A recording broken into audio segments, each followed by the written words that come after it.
के बाद ये आपका जैसे ही ये उठ जाएगा ऐसे, तो अब क्या होगा, इसका वेट जो है, अगर यही गाड़ी सीधा रहती ना ऐसे, तो इसका वेट सीधे आपका नीचे की तरफ ऐसे एक्ट करता जो है, ये इस तरह से रहता है। अब इसके उठने से वेट तो ऐसे ही नीचे ही की तरफ लगेगा, लेकिन नॉर्मल फोर्स जो लगेगा अभी, नॉर्मल फोर्स इस केस में सीधे ऐसे होता अपवर्ड डायरेक्शन में, लेकिन गाड़ी के ये वाला पहिया थोड़ा ऊपर उठ जाता है। तो उस कंडीशन में क्या होता है, ये नॉर्मल फोर्स जो है इसके साथ ये एंगल थीटा बनाने लगता है, ये एंगल थीटा है। तो अब इसका एक कंपोनेंट हो जाएगा एन कॉस थीटा और दूसरा कंपोनेंट है एन साइन थीटा। यही सर्किल है, ये मान लेते हैं कि ये हमारा सर्कुलर पाथ में ये किसी रेडियस पे ये जा रहा था। ये मान लेते हैं कि कोई रेडियस यहां से, ये मान लेते हैं, सपोज करते हैं कि ये वाला जो हमारा यहां से यहां तक है, तो ये इसका रेडियस अगर आर था, जो कल हम लोग डिस्कस किए इससे पहले वाले में, तो ये N sine theta is responsible to provide the centripetal acceleration. Centripetal acceleration इधर की तरफ लगता है, तो उसी समय उतना ही फोर्स एक बाहर के डायरेक्शन में लगता है, जिसको हम लोग सेंट्रीफ्यूगल फोर्स कहते हैं, ये बाहर के साइड में लगता है। तो ये एन साइन थीटा जो था, ये कल हमने देखा था, this N sine theta is responsible for providing the M V square by R, क्योंकि ये सेंटर के तरफ जो एक्सेलरेशन होता है वो यही होता है। यही था बैंकिंग ऑफ रोड, रोड को हम ऊंचा कर देंगे, और यहां हमारा जो है कि एन कॉस थीटा था वो हमारा एम जी के इक्वल टू हो गया था, और इस दोनों को डिवाइड कर देने से tan थीटा जो है ये हमारा आ जाता है V square by R G हो गया था। और यही बताए थे कि v will be equal to under root R G tan theta. ये भी बात किए थे कि अगर tan थीटा आपका थीटा बड़ा होगा, देन tan थीटा भी क्या हो जाएगा, ये भी इंक्रीज कर जाएगा, तो ये आपका वेलोसिटी भी क्या हो जाएगा, ये बड़ा हो जाएगा। ये आर एंड जी तो फिक्स है, रोड का जो सर्किल है, ये सर्कुलर रेडियस जो है, ये स्मॉल आर मान लीजिए, सर्कुलर रेडियस जो है ये तो फिक्स है, जी का वैल्यू भी फिक्स है, तो ये tan थीटा पे ये डिपेंड किया था। ये सारे पार्ट हमने डिस्कशन किए थे। आज हम इस पे कुछ न्यूमेरिकल जो है डिस्कस करेंगे।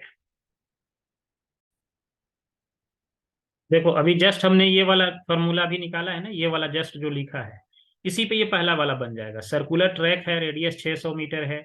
Designed for a car eight average speed of 180 kilometre per hour, what should be the angle of banking. इसमें एक इंपॉर्टेंट चीज ये भी है कि जब बैंकिंग का यही एंगल थीटा है ना, tan थीटा, अभी निकाले हैं, क्या आया है, V square by R into G आया है, यही है tan, ये वाला आपका रोड का जो बैंकिंग है, यदि यही कार है, ये ऐसे 180 किलोमीटर 180 किलोमीटर के स्पीड से जा रहा है, तो ये रोड कितना ऊंचा कर दिया जाए एक साइड वाला,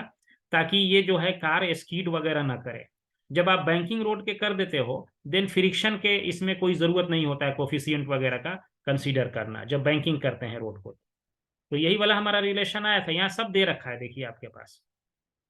खाली इसको। सर बैंकिंग हम्म बैंकिंग मतलब। बैंकिंग का मतलब होता है रोड का जो दो किनारा देखते हैं ना, रोड का जो दो एंड होता है जहां टर्निंग होता है ऐसे, एक ये है, तो रोड है ये, मान लो ये ऐसे रोड है ये, हमने इसको, तो क्या करते हैं कि इधर वाला जो एंड है, किनारा है, ये ऊपर उठा देते हैं, नीचे से थोड़ा ऊपर उठ जाता है, तो गाड़ी ये आपको ऐसे उठा हुआ दिखेगी, ये ऐसे गाड़ी दिखेगी ऐसे, यानी एक साइड वाला रोड थोड़ा ऊंचा कर देते हैं, ये दिख रहा है ना, ये थोड़ा सा ऊंचा है, ये थीटा एंगल से ये ऊंचा किया हुआ है, और दूसरा साइड जो है नीचे हो जाता है। यानी रोड प्लेन ऐसे होना चाहिए था, ये सिंपल, लेकिन इसके रेस्पेक्ट में इस वाले एंड का एंगल ऊपर कर देते हैं, इसी को बैंकिंग ऑफ द रोड कहते हैं या बेंडिंग ऑफ द रोड कहते हैं, दोनों एक ही मीनिंग है।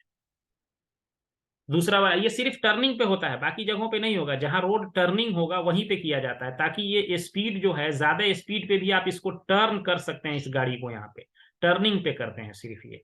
नॉर्मल स्पीड जा रहे हैं गाड़ी, तो वहां पे बैंकिंग की जरूरत नहीं पड़ती है, जहां टर्निंग वगैरह नहीं हो, यानी कि जहां हमको ज्यादा स्पीड में घुमाना है और रेडियस थोड़ा कम भी है तो चलेगा, उस जगह पे इसको करते हैं, क्योंकि यहाँ फ्रिक्शन का कोई लेना देना नहीं है इसका, जब हम हाई स्पीड में इसको मूव करेंगे तो यहाँ सब चीज आपको दे ही रखा था, tan थीटा वेलोसिटी दे रखा है 180 किलोमीटर पर आवर, तो 180 इंटू 1000 कर देंगे तो ये आपको मीटर हो जाएगा। अब पर आवर को यहाँ पे आपको 60 इंटू 60 करना पड़ेगा, तो मिनट इंटू सेकेंड हो गया। और इसका क्या करना है, स्क्वायर करना है, इसका स्क्वायर हो गया, ये पहले ये वेलोसिटी का स्क्वायर हो गया। उसके बाद क्या करेंगे, इसमें मल्टीप्लाई करेंगे 1/r और g से। इसको थोड़ा नीचे कर देते हैं, इसको मल्टीप्लाई करेंगे 1/r, कितना है आपका रेडियस हो गया है 600 मीटर, और मल्टीप्लाइड बाई और भी कुछ है, g का वैल्यू 10 ले लीजिए या 9.8 लीजिए, कुछ नहीं, दोनों में से जो मन करे ले लेते हैं। तो इस केस में आपका 10 ही ले लेते हैं, तो ये आपका आ जाएगा 5/12 आ रहा है इसको सॉल्व करने पर, यानी कि 0.41 के आसपास आएगा tan थीटा।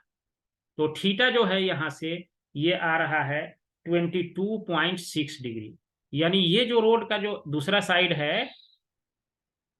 ये एंगल जो है आपका, ये यहाँ से इस क्वेश्चन के लिए 22.6 डिग्री ऊंचा करना पड़ेगा, इस साइड का हिस्सा,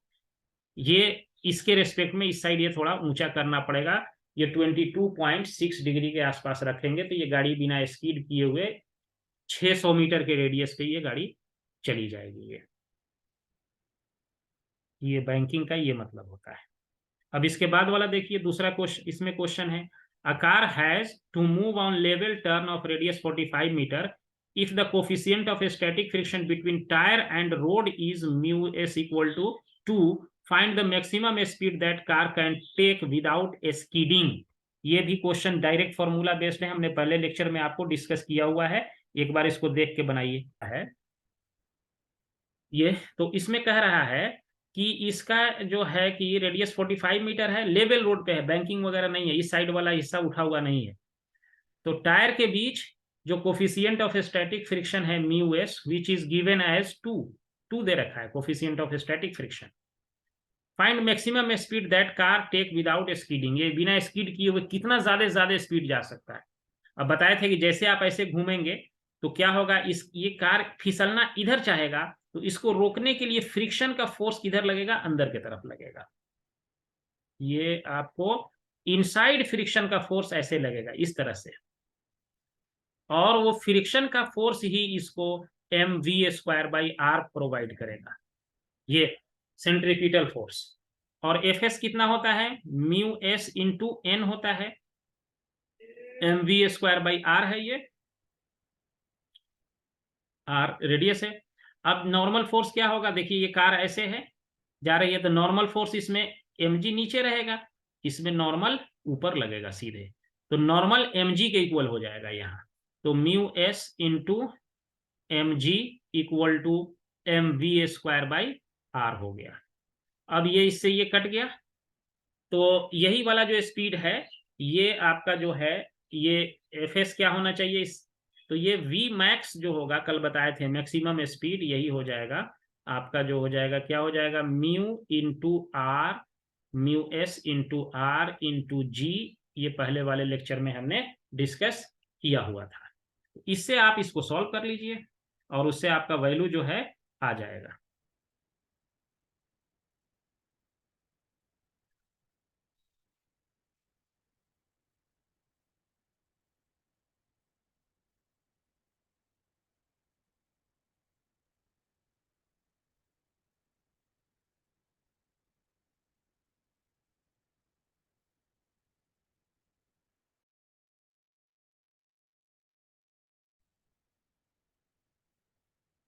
स्क्रीन दिख रहा है?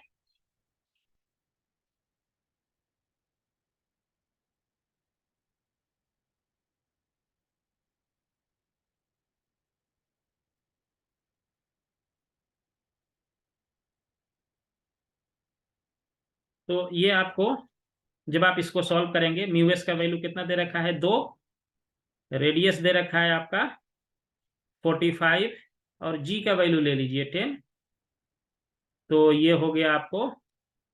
900 का स्क्वायर रूट हो गया 30, यानी कि वी मैक्स जो हो जाएगा आपका 30 मीटर पर सेकेंड के स्पीड से, इसका ज्यादा से ज्यादा गाड़ी का स्पीड 30 मीटर पर सेकेंड दे सकते हैं। तब ये स्कीड नहीं करेगा ये, वरना ये स्कीड कर जाएगा। तो ये दो सिंपल क्वेश्चन है, दोनों के एप्लीकेशन पे हमने डिस्कस किया। बकेट है, फिर सिलेंड्रिकल बकेट है ये, यही वाला बकेट है, ये वाटर से भरा हुआ है, पानी से ये भरा हुआ बकेट है। दिस इज ए बकेट, ये सिलेंड्रिकल बकेट है जो कि पानी से भरा हुआ है। Is whirled around a vertical circle of radius R, vertical circle के रेडियस आर में एक बाल्टी को घुमाया जा रहा है। देखिए कैसे घुमाया जा रहा है, हम आपको एक इससे बताते हैं। ये ऐसे करके इस तरीके से वर्टिकल सर्किल में बाल्टी में पानी भर के ऐसे ऐसे घुमाया जा रहा है, इस तरह से, ऐसे इस तरह से वर्टिकल सर्किल में घुमाया जा रहा है ऐसे। अब क्वेश्चन क्या कहता है ये देखिए, वर्टिकल सर्किल में जब इसको हम घुमाते हैं तो अब पूछ रहा है what can be the minimum speed at the top of path if water does not fall out from the bucket. ऐसा घुमाने पे जब ये यहाँ पे पहुंचेगा, ये खुला हुआ बाल्टी है, बंद नहीं है यहाँ से, तो कह रहा है कि यहाँ पे क्या आपका मिनिमम स्पीड होना चाहिए टॉप पे, ताकि इसमें से पानी आपको नीचे न गिरे, ये पूछ रहा है। पानी नहीं गिरना चाहिए नीचे, कितना इसका स्पीड होना चाहिए। उसके बाद if it continues with this speed what is the normal contact force of the bucket exerted on water. तो ये नॉर्मल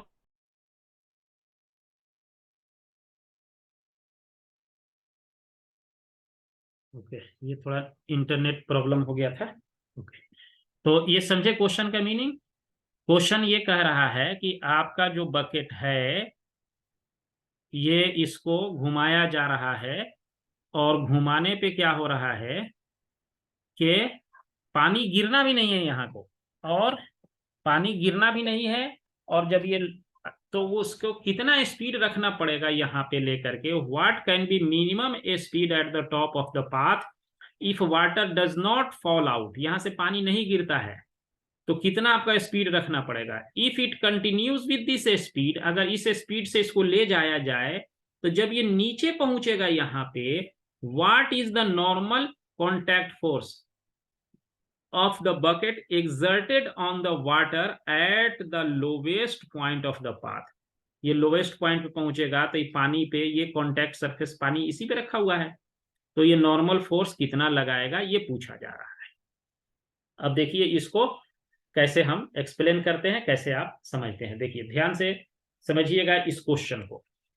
क्योंकि ये क्वेश्चन बहुत ही लॉजिकल बात है, इसमें बहुत सारी चीजें हैं। देखिए जब ये बकेट यहाँ पे पहुंचेगा ऊपर के तरफ, तो ये पानी इस सरफेस के कांटेक्ट में है, तो यहां से इस पे एक फोर्स नीचे के तरफ लगेगा, नॉर्मल फोर्स ऐसे लगेगा, पानी यहाँ रहा है नॉर्मल ऐसे लगेगा। mg वेट भी कैसे लगेगा, इस पानी का नीचे ही लगेगा, दोनों नीचे लग रहा है, नॉर्मल प्लस mg जो है ये दोनों कहाँ लगेगा, डाउनवर्ड लगेगा। और यही फोर्स किसके इक्वल होगा, सेंट्रीपीटल फोर्स के इक्वल होगा, क्योंकि ये फोर्स हमारा किधर लग रहा है, यहाँ पे सेंटर के तरफ लग रहा है। तो हम लिख सकते हैं mg plus normal force which is equal to m v square by r है, r इसका रेडियस मान लीजिए। ओके, अब वाटर अगर नहीं गिरे यहाँ पे, for water not to fall, अगर ये नीचे नहीं गिरे, इसके लिए जरूरी है कि ये नॉर्मल फोर्स आपका जीरो हो जाए। ये आइडियल बात कर रहे हैं, अगर ये पानी नहीं गिरे तो इसका मतलब है ये नॉर्मल फोर्स अगर यहाँ जीरो हो गया तो कोई फोर्स ही नहीं लगेगा इस तरफ, तो वो गिरेगा नहीं पानी, तो नॉर्मल फोर्स क्या हो गया, वहां पे जीरो हो गया। इसका मतलब हुआ कि जब n यहाँ आप जीरो डालेंगे तो m into G equal to m into V square by r हो गया, तो m से n कट गया, तो यहाँ पे जो वेलोसिटी आपका होना चाहिए, ये मिनिमम वेलोसिटी है, ये वेलोसिटी v स्क्वायर, ये must be greater than equal to r into G, ये इधर से r इंटू जी हो गया, v स्क्वायर है, और v equal to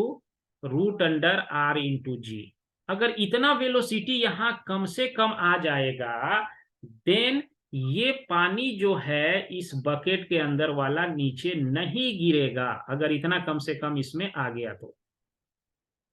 speed are तो हमको नोन है, रेडियस है इसका, जी क्या है, जी का वैल्यू नोन है, तो ये वेलोसिटी हमारा यहां से निकल जाएगा। अब दूसरा पार्ट देखिए, जब आप नीचे पे आएंगे पाथ पर, if bucket continues to circle with this velocity, अगर इस वेलोसिटी से ये बकेट का जो है कंटिन्यू करता है मूव करना, किस वेलोसिटी से, रूट अंडर आर जी, अगर इस वेलोसिटी से ये कंटिन्यू करता है, तो पूछ रहा है जब ये यहां पहुंचेगा तो उस कंडीशन में ये नॉर्मल फोर्स बता दीजिए कितना होगा। तो ये नॉर्मल फोर्स कौन दे रहा है, ये आपको ध्यान दीजिए, ये नॉर्मल फोर्स कौन दे रहा है,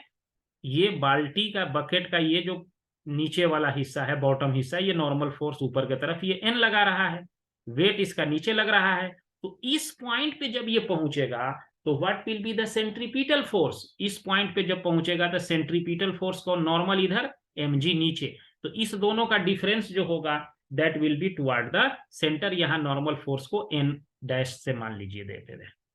तो जब पार्टिकल वहां पे पहुंचेगा तो उस कंडीशन में अब आपका जो लोवेस्ट पॉइंट पे, अब यहां की हम बात करेंगे, जब ये लोवेस्ट पॉइंट पे आएगा तो उस कंडीशन में देखिए क्या होगा कि n dash minus M G equal to m into V square by R हो गया।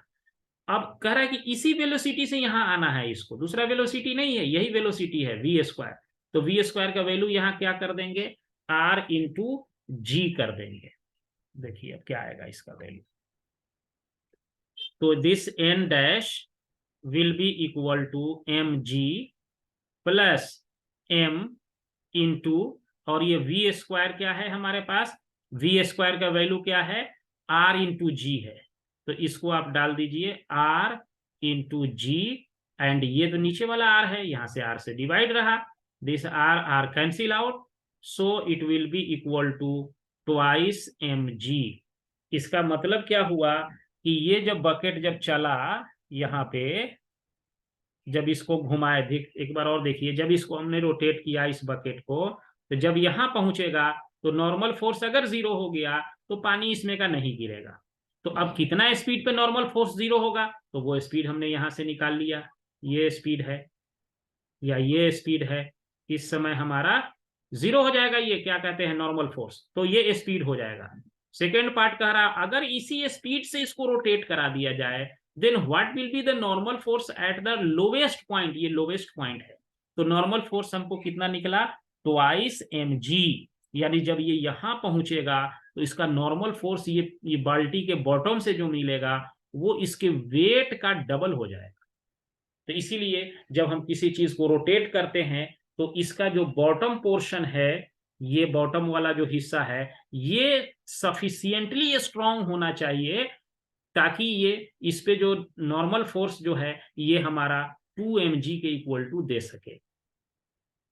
तो इस तरह से हम दोनों के कंडीशन को ये समझ सकते हैं।